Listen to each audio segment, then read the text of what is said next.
Good afternoon, everybody, and welcome to our session 2 webinar. We'll be starting in a couple of minutes. Just a couple of housekeeping announcements quickly. So I'll be handing over to Linda shortly to continue with the presentation for today's content. She's got Renee and Florence with her, and we'll do all the introductions in a moment. I just wanted to remind you to have your cell phones ready with you. You need to make sure that you can do a QR code quick poll. So if you can make sure that you've got that app at the ready on your smartphone, and then at the appropriate time you will see the quick poll announcement come up with a QR code. You can then follow that QR code on your smartphone to be able to answer the quick poll. There's 2 quick polls today. The first one is 3 questions, and the second one has 2, if I recall correctly. So what will happen is we'll give you a bit of time to actually complete the poll, and then we'll come back. So Linda will manage that the whole process and then share the results with you. So thank you once again for joining us, and I'm going to hand over to Linda, who will then continue with the webinar this afternoon. Thank you, Linda. Hi everybody, welcome. I'm Linda Heaven. I'm the CEO and founder of Talk to Us. With me is Renee Ruiz. She's one of our directors, and today our guest appearance is by Florence Musengi. Welcome, Florence. Thanks for being here. Florence is an MBA graduate and a seasoned executive. She is also the co-founder and CEO of Florida Engineering Services, and they're being one of her positions amongst many. And if you have a look at our invite, you can go and have a look at her CV. And she has an impressive array of achievements. Her book, Women at the Top, is an inspiration and absolutely worth a read. So let me just give you a very short, brief overview of who Talk to Us is. Give me 1 second. And just the purpose of today's webinars. Well, a series of webinars. This series is around the new normal. And really what we've been doing for the longest time has worked, but I think things are changing quite a lot. And I think a humanistic way of thinking will influence, and the influence of technology and the whole concept of working from home is changing our world very quickly in business today. And I think it's something that we need to bear in mind. So today's session and the other sessions is really to share with you what we think may change moving forward in communication and branding and sales, and then to get some feedback from yourselves as well, where you believe there are areas that things can change and how you see them changing and what has worked to date, because we've been doing this now for 50 odd days, I think. So a little bit about Talk to Us, just so that you know.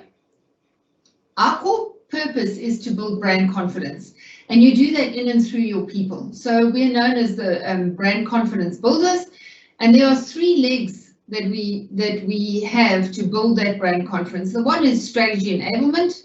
And so we say to gear up, you need to understand your purpose. You need to understand how your people are going to live your purpose. And then you need to define that clearly into a form of branding. So that's the sort of like inward looking approach that we insist with there. And all of us around this table have got a lot of experience, but it's a side that really fascinates Renee, and she likes working a lot in that area. Then there's the other side, which is really the emotional connection side. So if you have a brand and you've developed your purpose and you've got your strategy and the internal side of your messaging is very clear, how do you then create an experience and an emotional connection? Because if you don't have an emotional connection, which you get through creating an experience, you won't have a following. And how do you take that to market? And that's sort of like marketing and sales. And then the third leg, The third leg really brings together the other 2 aspects of purpose and emotional connection. So we call it self-awareness. It's the reflection part of managing and leading organizations.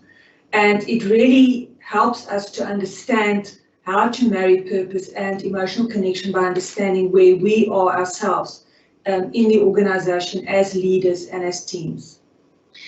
And that, of course, is all wrapped up with integrated communication. You've got messaging that you need to send out across all those platforms, and the more integrated they are, the more aligned they are, the more successful you'll be at building brand confidence. So that's a very short thing about what we do. Just a quick flip through of our credentials. We're 100% South African owned, established in 2000. We have a flagship product called 4C Engage, which you'll see a very short excerpt of it in the book, the handout for today. We've had over 1,000 people that have attended that. We've got 150 plus clients. We've done at least 320 change management programs. We've got 151 internal communication strategies that we've developed for clients. And we're also the exclusive net presenter reseller in Africa. So a lot of people still ask us after all that what we do, and that's where the rubber hits the road. These are the actual tangible things that you can look at and say, okay, I get now what they do. So it's branding, develop your brand, it's developing your website, developing a narrative and content for you, digital marketing, exhibitions and conferences, internal communication, change management, and so on. So if you need to know more about us or would like to know more about us, go to our website and have a look at what we're about. Right, so the first thing I want to cover today is really just give you some background as to how the three of us met. So Florence and I go back to her days at Saab. TalkTrust was contracted to assist in the communication of the Saab, of rolling out the communication of the Saab business strategy, and Florence and I worked back together. And it was during this time that we realized we share a common purpose, which is really about the importance of how leadership and how important their ability of communication and their willingness to communicate the strategy is. And that's really where we connected, and we've stayed connected ever since. We don't always see each other, in this last while even less, but that's how we got together. So Renee and I also know each other from a previous life. Renee sat on the board of Dawn Limited, and it's a JSE listed entity. It had a turnover of 5 billion. I think it's been delisted now, but her role was strategy enablement. So also somebody who's reliant on leadership communication. She has vast experience in the importance of communication and the leader's role in taking ownership of their staff and communicating, keeping their staff informed. At this stage, Renee and I and Florence and I sat across the table from each other as supplier and client.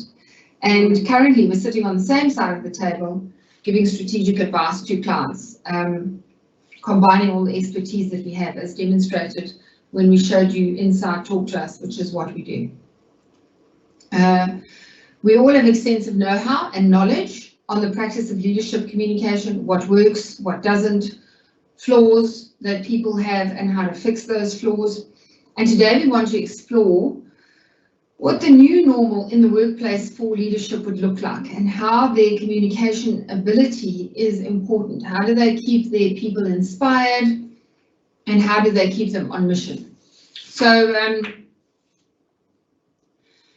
as I'm sure you all know, that whenever we are together with people or we're interacting with people, we are never not communicating. Whether it's catching someone's eye, giving them a smile, giving them a nod, showing them our disdain for something or showing them our pleasure for something, you can never as a human not communicate. Let me tell you why I say this.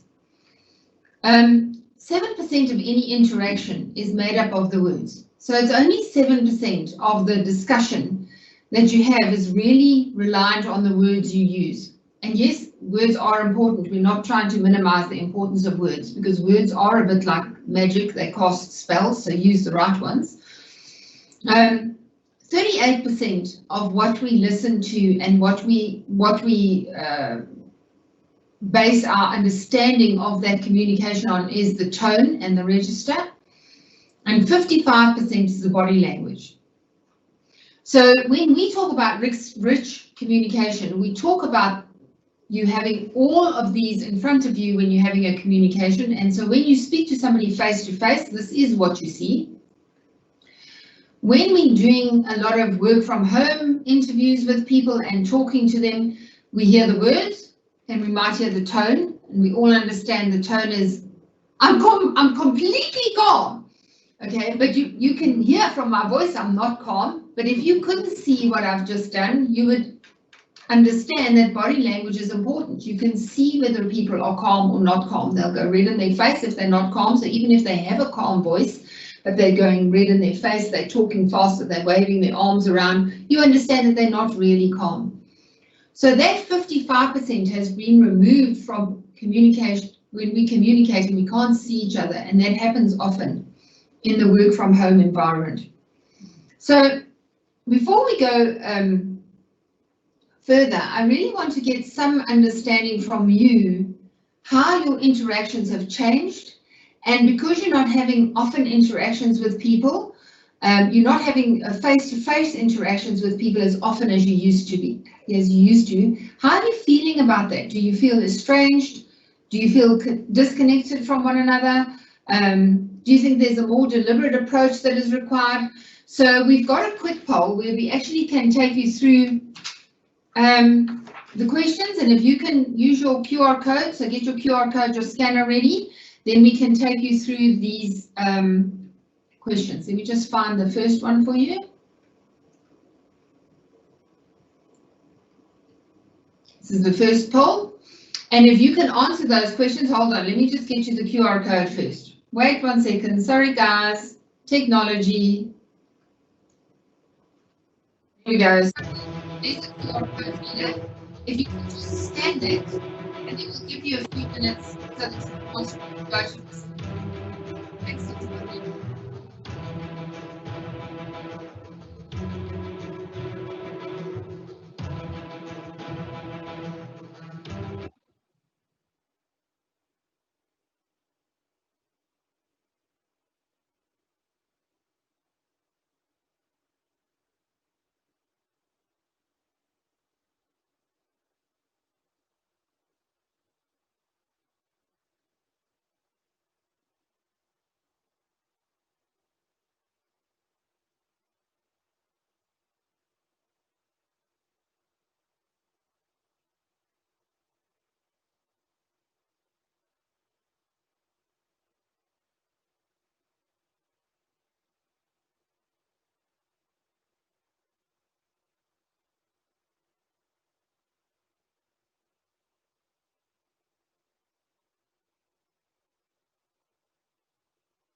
Okay, so we're back. I'm just going to pop up the next slide, and then I'm also going to go and get our results.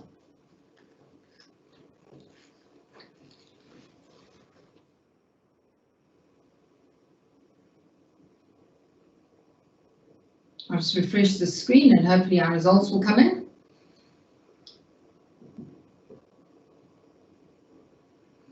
Okay, so I think some people might have battled or not had enough time, but the questions were, what has your experience been working from home with limited physical access to your team?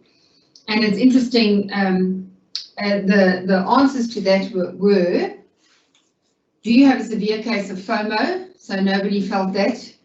They said, have you enjoyed not having the pop-ins, the water cooler chatter, and I just want to have a quick chat scenario, so someone's enjoyed that. And another one has felt disconnected and therefore uncertain of how they will be affected in the long term. The next question was, do you feel your leaders and team members are all on the same page with what is and will be happening forward? And the answers were, yes, there is a common message from Central, and I sense common alignment. I don't have a cooking clue what is going on down at HQ. I've got my story, but so does everyone else, and they don't tie up. And I'm not actually worried. It'll all become evident someday, and in the meantime, I'm going to bake the shops they've used again. So everybody feels that there's a common message. That's fantastic. Just let me move this down.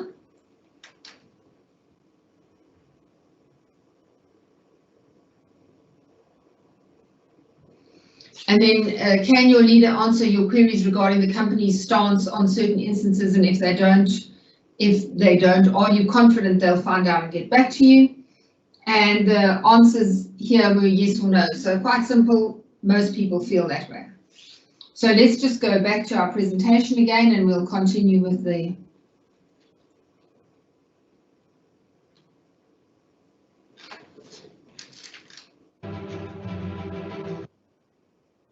right. So I want to pop this up on screen in a few minutes, but what I first want to do is just interview the client, the two speakers today.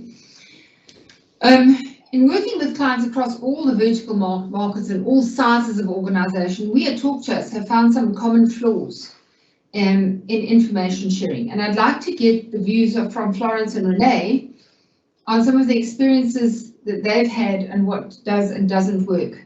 So I think it's common knowledge that communication is almost always flagged as a weakness in any organization. And in my view, there are a number of reasons for this. And what we have discovered is a number of reasons for this. It's seen as someone else's job. So the communication department must do it. It's not my job. Then there's the messaging isn't contextualized, therefore not understood or seen as relevant. People will take a slide presentation that they got from the executive team and they'll just share it with frontline workers, and so they're not even interested in the market share or whatever it is that you're discussing.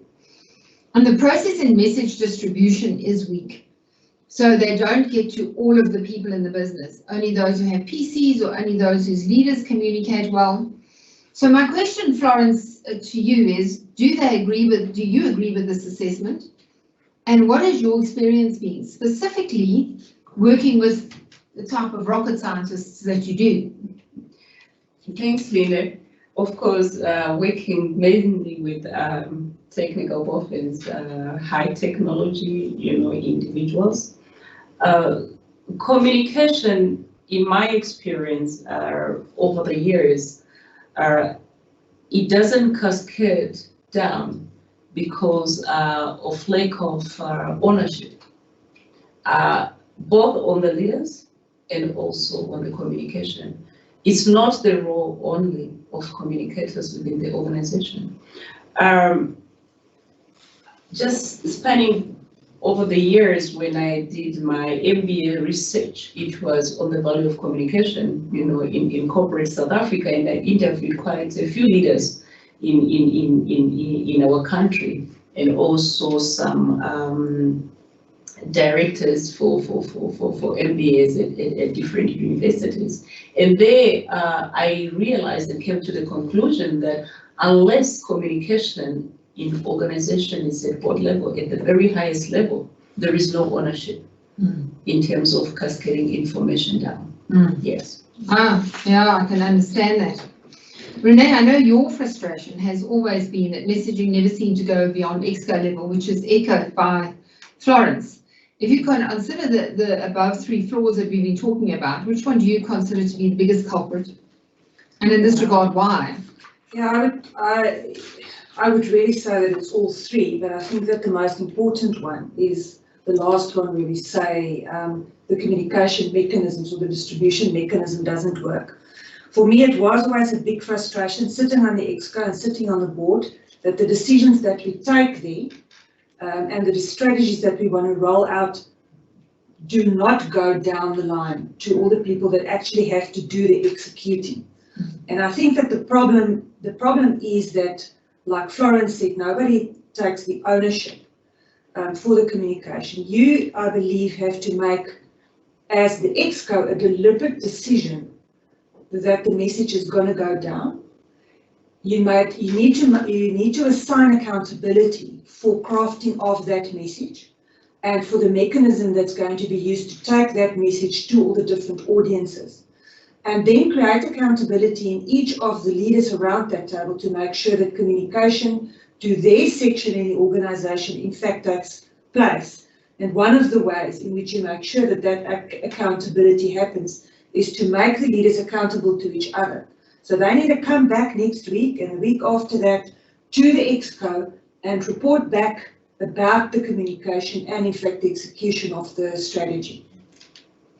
Now, I must say we've also found that so many of our clients have got exactly the same problem. There seems to be, we've got a big message now, we want to release our new strategy, they release the new strategy and then it stops. And then there's this vacuum. There's no, okay, so how's the new strategy going? Is it working? Do we need to change something? It's just, you know, we've done this dump of information and then there's this void until the next big thing comes along.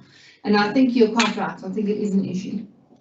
So one of the disciplines we encourage our clients to follow is to establish a messaging library of key messaging criteria.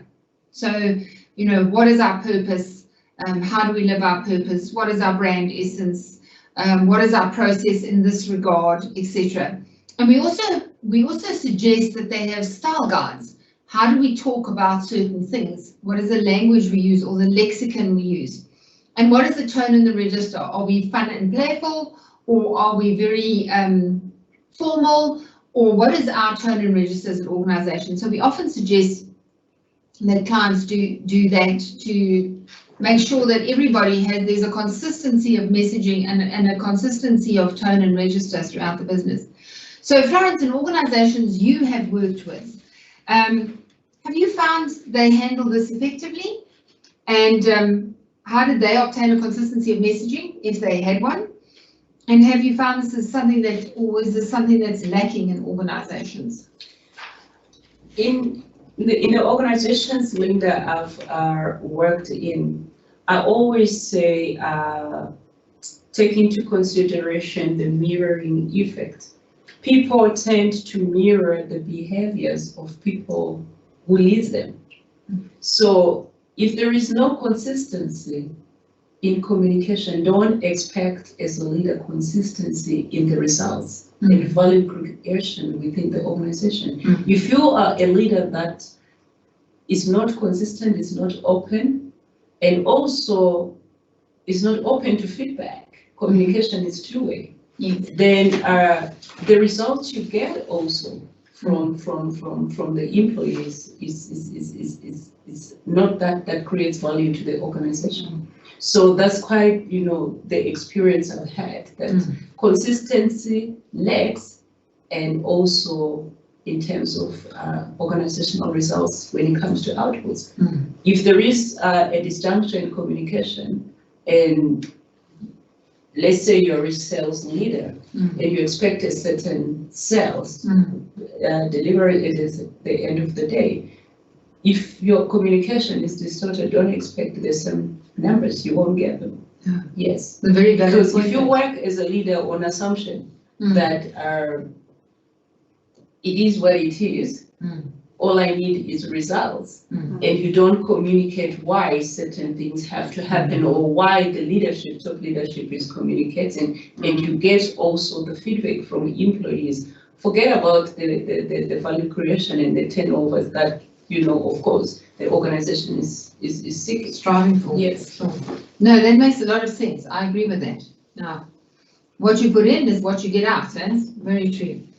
Renee, large organizations battle with siloed thinking. Do you think the concept of a structured messaging portal would be useful, and if so, why? Yeah, so this is the messaging library that you're talking about. I think that it would be an important foundation.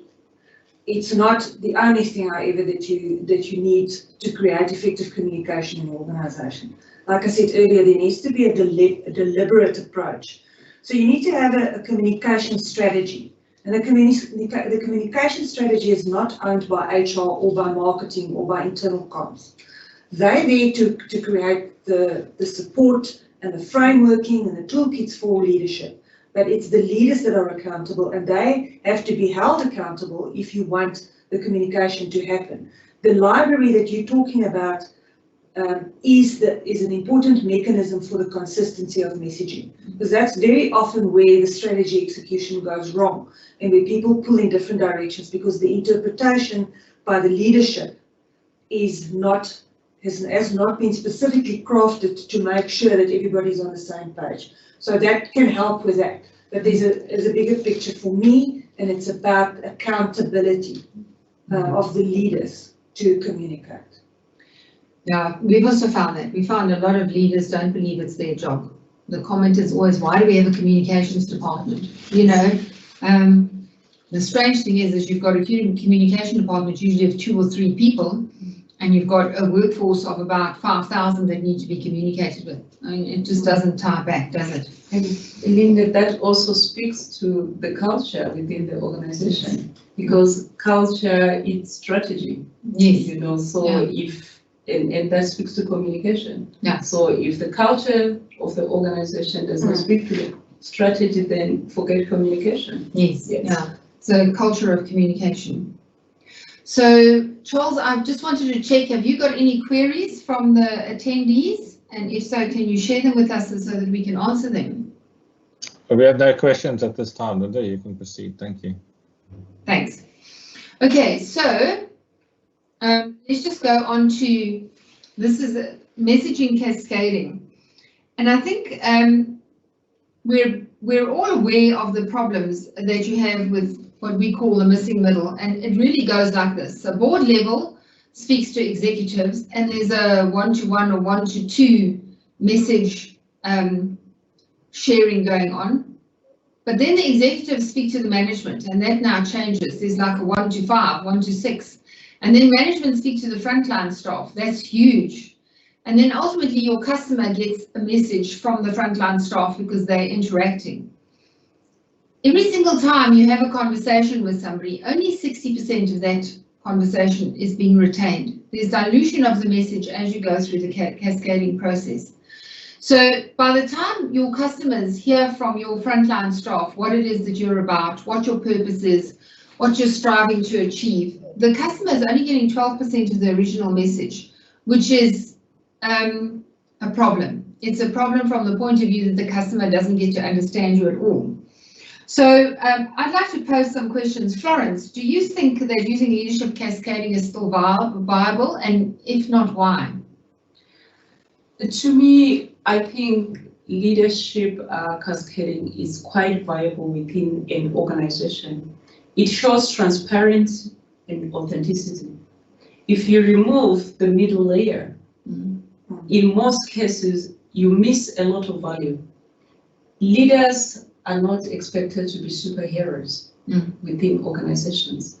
It's all really about values and beliefs. So if you remove that missing layer, then the communication gets more distorted going down. And also you find that if you are a CEO of the organization, you get, of course, platforms within organization where you speak to the entire organization. Then the onus is on that middle layer to actually unpack the message, what it means to the organization, to the employee, because it's about me first as an employee. Yes. Does it make sense to me before the organization? And it's about also my value and organizational value. Do they link? Yes. Is there an alignment? So that middle layer is quite important within an organization. Yeah, I just also want to make a comment on that. I don't think that the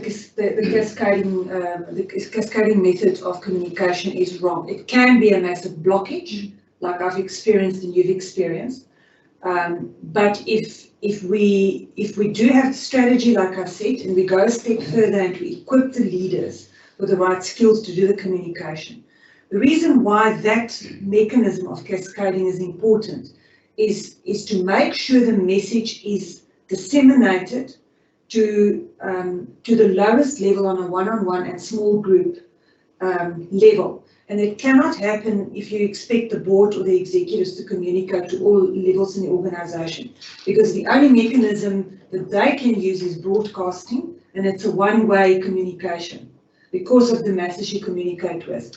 And a second important point is that it is the leaders, the middle management, and the supervisors, and then those that communicate with customers, that have the relationships and that have the trust with the audience that they communicate with. And therefore they need to stay in that loop.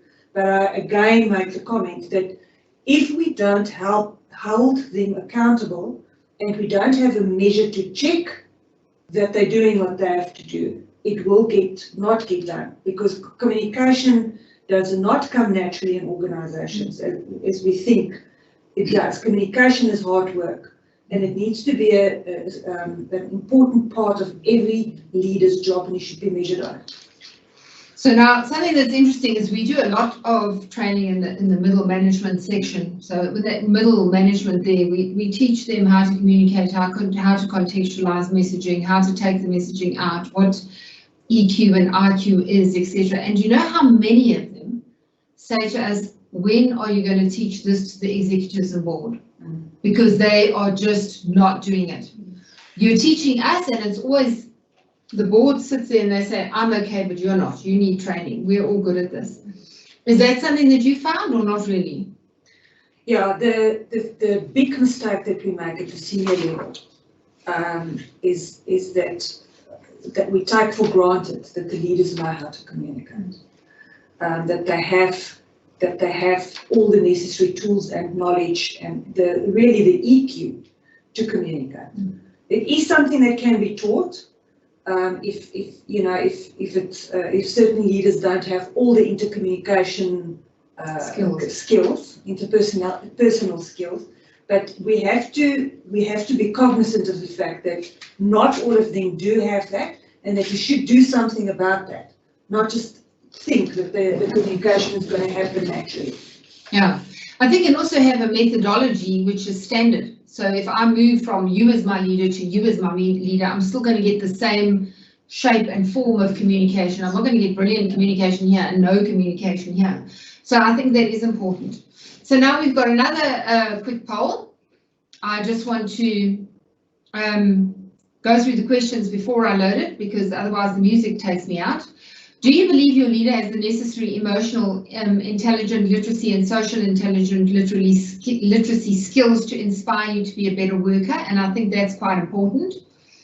And either your leader is a brilliant communicator, the interactions with him leave you or her leave you inspired and upbeat, or your interaction with the leader leaves you more confused and there's more questions than answers. Or I feel a lot of time is spent trying to find the facts in all the puffery regarding what I must do with the information. Or my leader paraphrases to ensure I understand what I need to do with the information. And that's important, because often people tell you information and at the end of that you say, well, so what? The next question is, what information would you find useful regarding leadership communication? And that's narrative theory and the use of it, how to be a remote communicating leader, neuroplasticity and how this can be implemented in conversations to improve human transition, or how to contextualize my conversations so that they are relevant to different cohorts, for instances, different generations. So let me cut over to the QR code, which you can then scan and you can answer, and we'll give you a little bit of time to do that. Thanks, guys. This is the second one. You mustn't cut it. Come on. Go to the next one. Oh yeah. Okay, I've done it again. I should have gone to the next slide. Sorry, people. The QR code sits.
Okay, so I think on that side where we went into my leader is brilliant, after an interaction with my leader, I'm more confused than what I ever was. I feel I spend a lot of time trying to understand what the message is, or my leader paraphrases. So we've got one of each. The one's leader is brilliant and the other one says after the interaction, I don't know what's going on.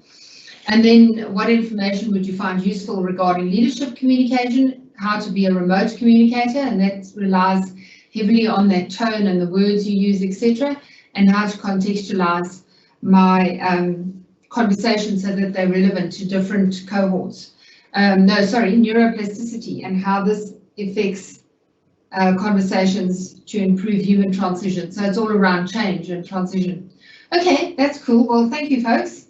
Let me just move on to the slideshow again.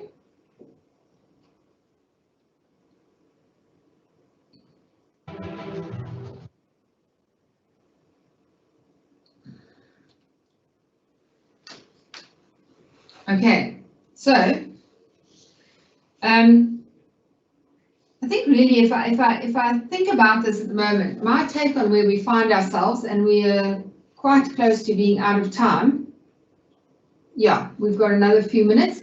And my take on where we find ourselves from a leadership point of view is I believe that the pandemic has changed the world of work as we know it.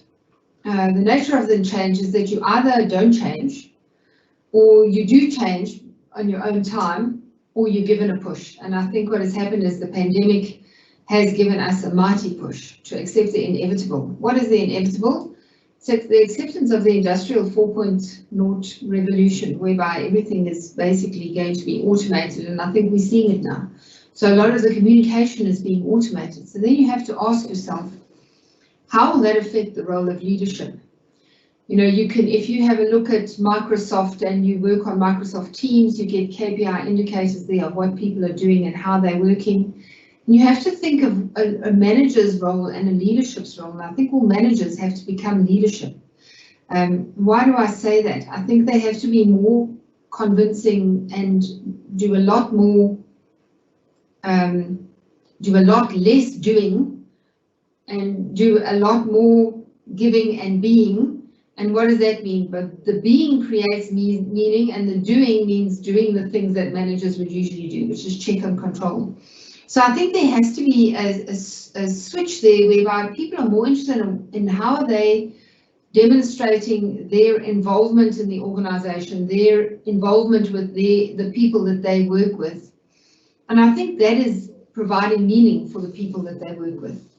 So what are some of the things you need to do? You need to be a hope beacon for your people during difficult times in the conversations you have with them. And how do you do that?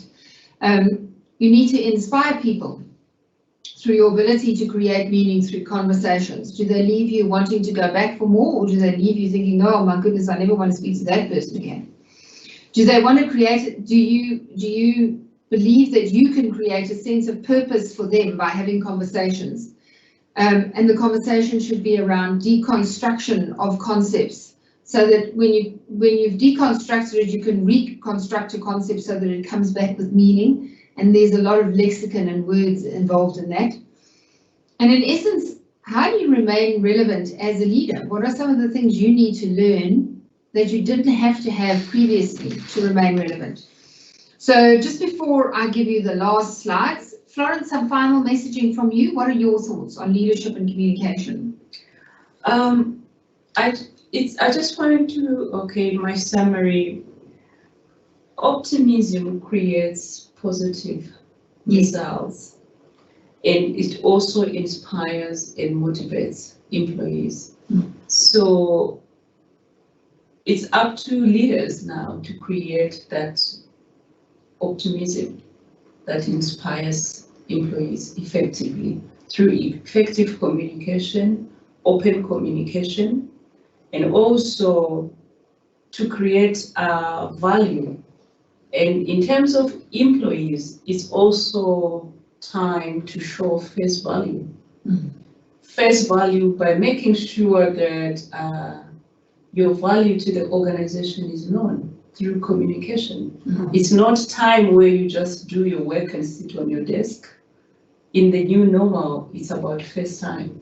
Yes. You have to be known, your value has to be known. You have to create it yourself instead of just sitting on the desk, because that desk might not be available, it might be your home. So create that face time yourself. And it's time also for employees to learn, to adapt and adjust very well. But that through communication. Yes. There is no over communication. No. You just have to continue talking and creating a dialogue. Yeah, no, I agree with that. Renee, yourself? Yeah, I think that a lot of good can actually come out in terms of communication, can come out of this current or this new normal, really. And that is it. It's almost as if communication is now forced to happen, because people get drawn into conference calls all day long. They have to communicate, and they have to make sure that messages go out. So I think that's one of the positive things. And I think from my own experience, Linda, I'm also involved as a director in another small company where we're very dependent on communicating with our people all day long. They're basically in sales roles. And what we did since the start of the lockdown is to communicate very specifically every single day messages to the whole team. The same message to the whole team. So every single day we would say hello to the team, we would share information about what's happening in the organization, we would share information about what's happening in the greater environment, because not all those people have access to information about what's happening in the greater environment, what announcements have been made, what does it mean to be in level 5, 4, or 3, that kind of thing. And also to motivate people, and it really created more of a family environment than we ever had before. So a lot of positive can come out of this if you apply your mind to it and make sure that obviously that the messaging is deliberate and the messaging is constructive. So it's interesting that you said there is that there are a lot of people who don't understand the macro environment. And as a leader, it is your responsibility to take that macro environment and contextualize it and share it with them, even though it's not your business, it's your country, and it impacts on what you're hoping to do with them and from them. So the macro environment is important. So that was a good tip. So I'm just going to close with this one slide, and then we're going to go over to some questions. We've got some questions and we'll answer them. To me, the crux of everything has always and will always be communication that is delivered through and by leadership who understand how to communicate effectively, provides an experience, and that experience for whoever the person is they're communicating with generates an attitude. And an attitude is something that you can't always see, but it's there, and you see it because it comes out through the behaviors. So that attitude will influence a behavior, and they'll either behave in an upbeat and positive way, or they'll behave in a negative way. And those behaviors, the collective of those behaviors drives a culture. And that culture is either one which is an engaged culture, or it is not an engaged culture. And I think that's quite key. So just before I hand over to Charles to give us the questions, I want to say thank you, Florence, for gracing us with your presence today and your wise words, and to Renee for sharing her insights, and to Charles, who I'll speak with now again, for producing and keeping us all on track. I'll make sure that next time I don't go to the wrong screen, I pop up the QR code in time. So Charles, I'll hand back to you for the Q&A. Okay, so we've got a question from Gungile. He's saying, where is the breakdown when it comes to social media messaging, especially when there's a backlash? It doesn't seem like South African companies know how to handle this. Is it because junior staff or frontline employees are the ones managing our social media platforms? That's a really good question, because often what happens is things hit social media before they actually are understood in the business themselves. And why does that happen? People will launch a new product, they'll make an announcement of a new CEO, and the staff won't know about it yet. So they launch public messaging before they launch it. They launch it publicly before they launch it internal. So often the staff who are actually responding to things in social media don't know themselves what's going on. For the first time when they see it, they realize, okay, something's changed. They don't want to say, I don't know how to answer that. So they just give an answer. And the problem lies in not necessarily in the cascading from management downwards, but the cascading from what we're going to tell the outside world to what we're going to tell our staff. And I think there's a big gap there. We've seen that so often, that they are in such a rush to announce something because of the stock exchange, or they're in a rush to announce a new product. They haven't told their staff about it. They haven't told them what it means, how they must respond to those questions. So that briefing of actually understanding what the messaging is going to be is not being shared internally, but it is shared externally. And I think Andile said something there that was very useful as well, is that a lot of times they put somebody junior onto managing the Facebook or the LinkedIn or the whatever.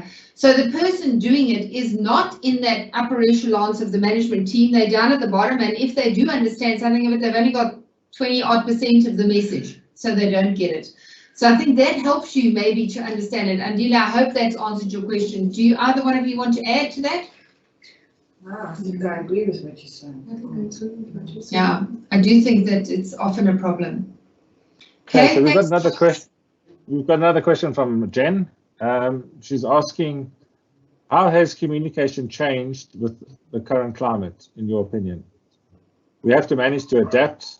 What requires a Zoom meeting, a quick call, a WhatsApp message? Who has seen as most successful in this way and why? Now, that's also a difficult question. I think the answer to that is that I think we all need to accept the fact that we are now always on. So just as what, your social media is always on, you as an individual are always on as well. There are so many products to use, and how do people react to that, and how do you ensure that you project the right, and that's not image, it's you carry across the right perception of the messaging. I think that's become an issue for us. And I think that perception is that I think you do need to have your voice, you do need to have your camera on from a use point of view when you speak to people, unless it's someone you know pretty well, so that people can make a decision of the person that they're listening to and see whether this is information that is realistic and authentic. I'm not sure that's answered the question. Do you want to add to that, Renee? Yeah, I think to add to that, if you had a communication strategy, you need to know that you now need to change that strategy. If you didn't have one for the first time, you need to create a strategy that's aligned to the new normal. So the answer would be obviously to get experts around the table with Exco or the decision makers and draft a policy in terms of what mechanisms we're going to use to get what messaging across, and also what's the etiquette around social media and Zoom and Teams type communication should be. So you need to craft that from scratch. In terms of which companies are getting it really right very well, I don't know of any. I would say that the larger organizations that's been quite adept at communication and that's even, got a technology basis, like Apple, like Twitter, like Facebook, probably getting it more right than others because it's been the way that they've always done it. But I think that we must learn from each other. And I think the starting point is draft a new communication strategy. Yeah, I agree with that. I'm not sure that everybody understands the concept of having a communication landscape and sending out messaging. So, I think there are some conversations which are supposed to be rich conversations which are just falling by the wayside. Doesn't mean they haven't fell by the wayside in the past, but they are definitely falling by the wayside at the moment. And I don't know of any organizations that are getting it right.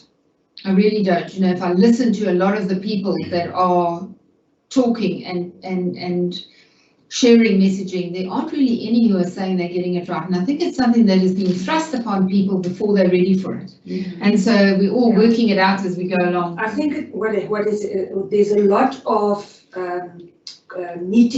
conference type meetings that's taking place, but there isn't yet enough one-on-one communication between leaders and their team. And then people start to drift or they get the wrong messaging. So I've seen some companies that have started instituting one-on-one communication every so often between leaders and their team members, in addition to all these group meetings that's taking place and that's packing the whole day full. I think that people need to be more mindful of that. Yeah, a lot of our clients have asked us how would they produce a daily update, to say this is what the company's done, this is where we're at, whatever. But that's very much a broadcast message.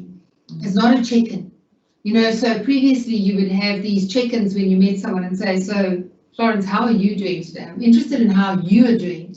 Not how you are doing, but just how Florence is doing, not the entire company. And I think those check-ins are by and large missing. So I hope that's answered your question, Jen. If anybody's got any other questions, Charles?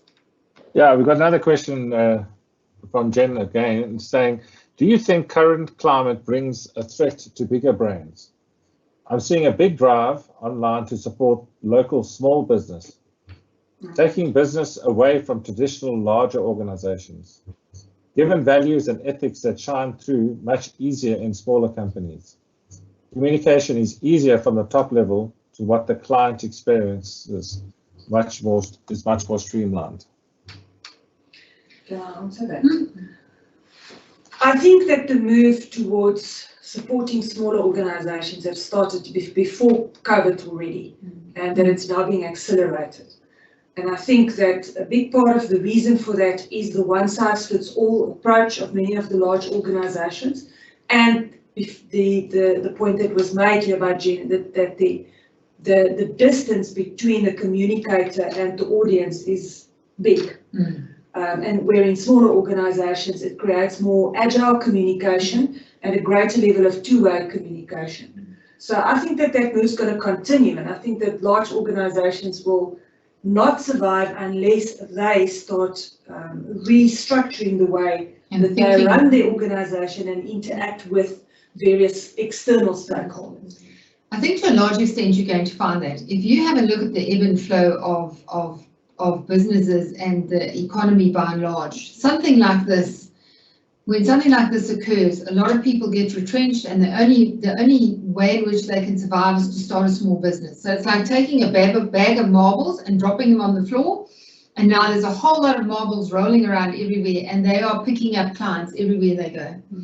And as those marbles are moving, eventually two marbles get together and they realize, you know what, we can actually form something more substantial. And then you start that growth pattern again, and eventually you'll end up with 5 or 6 all going and taking something and listing it and getting a big organization again. But at the moment, I think those smaller companies are going to be there, absolutely. And I do think it's a combination of a macro environment. We've got a lot of individuals who can deliver a service and are doing it for a far better price than what a big organization can. Yeah. They're also more connected with the people that they're dealing with. So I absolutely think that's going to happen. And I think the things that Renee mentioned are also very relevant.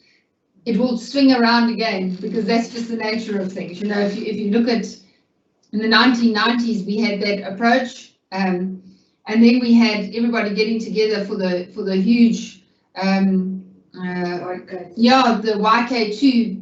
Everybody was listing, and they were going to take this massive Y2K company, the year 2000 companies to the market. And then after that, the whole thing just did a crash and burn, and there was just a whole bunch of marbles everywhere around. And so yes, that is, and I think we're in that stage now again.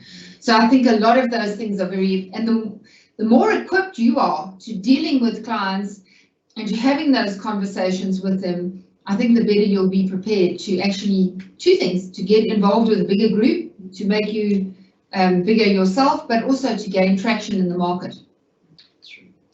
So I think that's us, Charles. I think we sort of like over our time as well now, hey? Yeah, that's correct, Linda. I think we're all done. Thank you. Okay, so Charles, I think it's just for you to wrap up and tell them where they can get the recording, etc. And